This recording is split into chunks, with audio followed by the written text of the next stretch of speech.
You are welcome to my channel. Thanks for visiting. Today, we'll be going through signs and symptoms of pericarditis.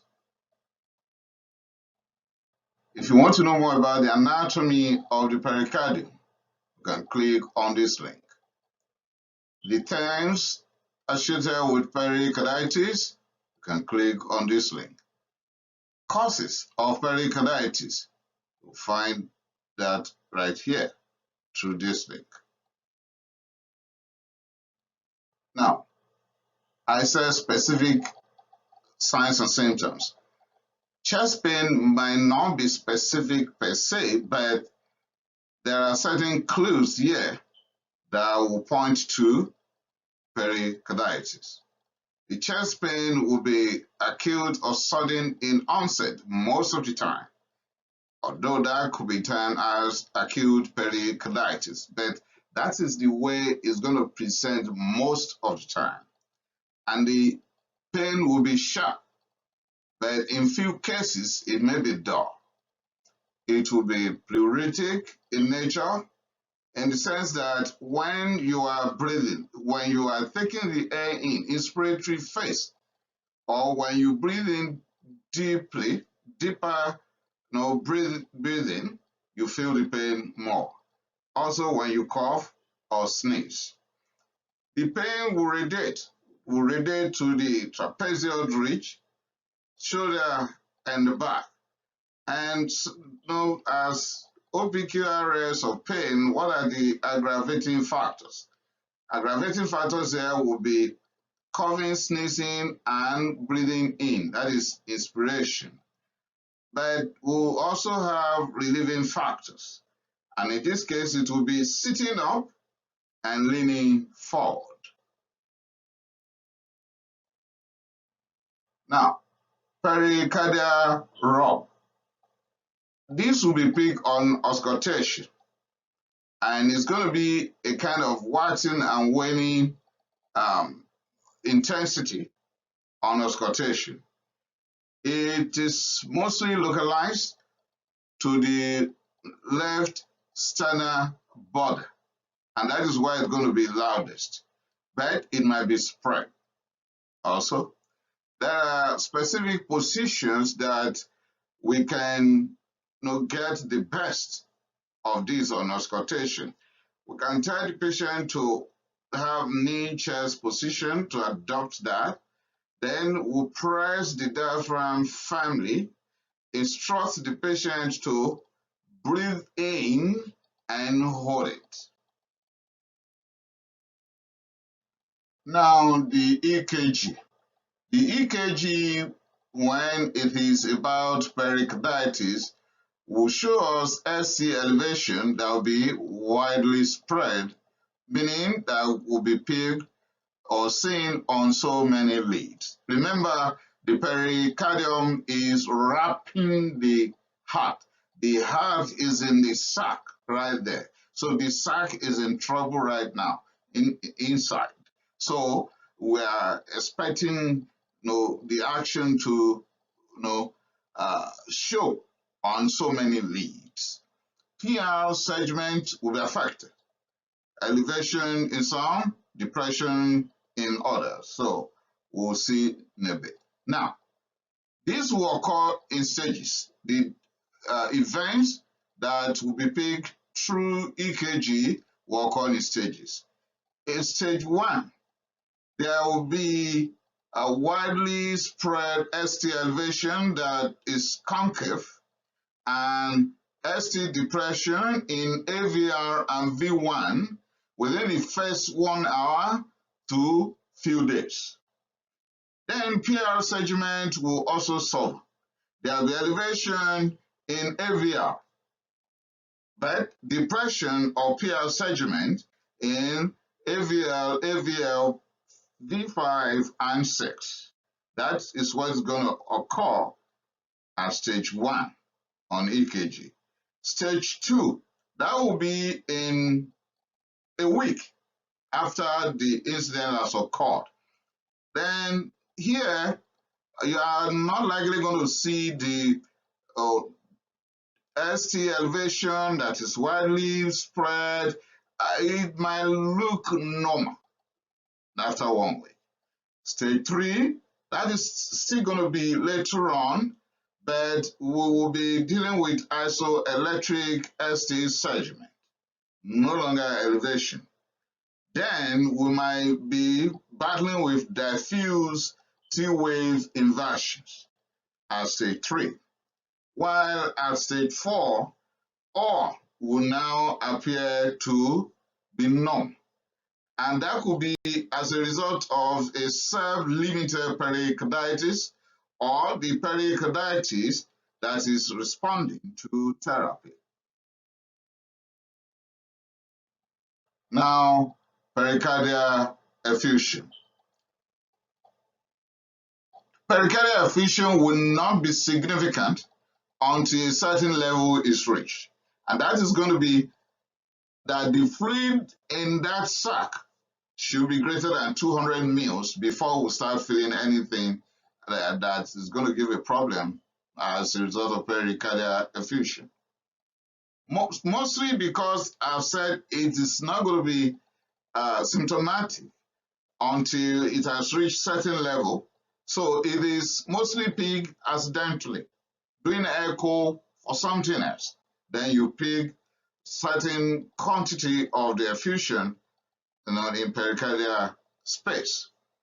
Then when we now have massive effusion, that could cause tamponade. In that case, it's compressing the myocardium, the heart. So the heart is not allowed to expand appreciably, and then we'll be battling with backstride of tamponade. In that case, there will be backflow of blood, that's supposed to be filling the right side of the heart, then it will go back to where it's coming from, So we are going to see raised jugular venous pressure or distended neck veins. Then the blood pressure will drop, and then when you auscultate, it's either you pick distant heart sounds because there is fluid now between the myocardium and the parietal pericardium.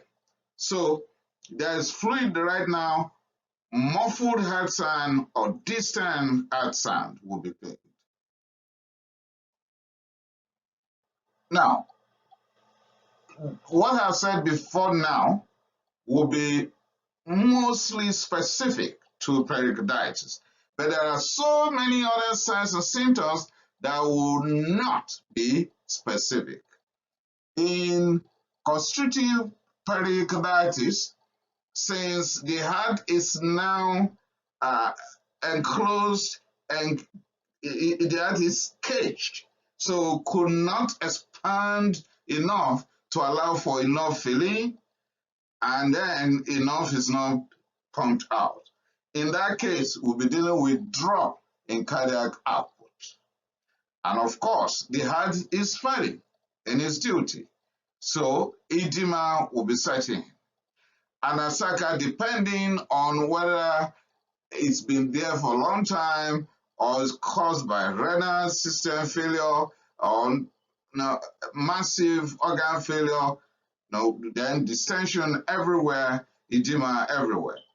Then, because it's failing enough, it's not going to all organs, there'll be dyspnea on exertion, and later on, when it is not being corrected, the dyspnea will be occurring even at rest. And of course, fatigue and weakness. Now, still on non-specific signs and symptoms, if the etiology is pointing to infectious agent, you may be battling with nausea, vomiting, and diarrhea. I've said non-specific because you can pick all these things under other conditions. We'll come across differential diagnosis of pericarditis later on. There may be fever, Remember, we're dealing with infectious condition or infectious etiology. Chills, flu-like syndrome, particularly viral, headache, loss of appetite, derangement in white blood cell, like maybe very, very high white blood cell, and if it's there for a long time, that could be leukopenia as well. Now, if the cause is renal in nature and it is renal failure, accumulation of uremia could lead to uremic frost, consider, and of course, generalized edema and asaka. Anemia as a result of the failure of the kidney to produce erythropoietin that is necessary for the production of red blood cells.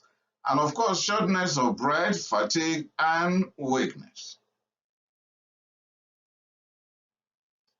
If it has to do with autoimmune condition, then we can pick the signs and symptoms related to the specific autoimmune condition that is responsible. So it is going to be condition specific. Like in the case of Hashimoto's thyroiditis, if it is at the early part of Hashimoto's thyroiditis, you are expecting massive thyroid hormones in the circulatory system. Then with time, the thyroid gland will become depleted. That will lead to hypothyroidism. And when we are dealing with hypothyroidism, that is the time we are likely going to be faced with pericarditis as well. So an individual with Hashimoto thyroiditis in the face of hypothyroidism will have bradycardia, large tongue, excessive cold, feeling cold more than necessary when others are not. The blood pressure will be down, constipation, hyponatremia. In fact, everything in them will be down. Then if it's as a result of myasthenia gravis, the individual will complain of muscle weakness. And in systemic lupus erythematosus, there will be butterfly rash, high blood pressure, swelling and painful joints, hair loss, and abdominal pain. Still on non-specific, if it is as a result of malignancy, then the signs and symptoms will be dictated by the type of cancer, like breast cancer, lung cancer, hepatocellular carcinoma, prostatic carcinoma, or melanoma. And lastly, let's check through post-myocardial infarction. In this case, we may be dealing with Dressler syndrome. Someone had heart attack in the past, now having pericarditis. That is Dressler syndrome. So the history will involve the past history of heart attack, any history of heart procedures in the past, trauma to the chest region, or surgery involving cardiothoracic region. Very soon. In fact, the next presentation after this will be how to make accurate diagnosis of pericarditis, and that will also involve correct history taking. After that, we'll move to prevention of pericarditis, then we'll move to the treatment. And of course, if all these should fail, what are the possible complications? Thanks for listening. Please remember once again to subscribe to my channel and share this with your friends. I appreciate it.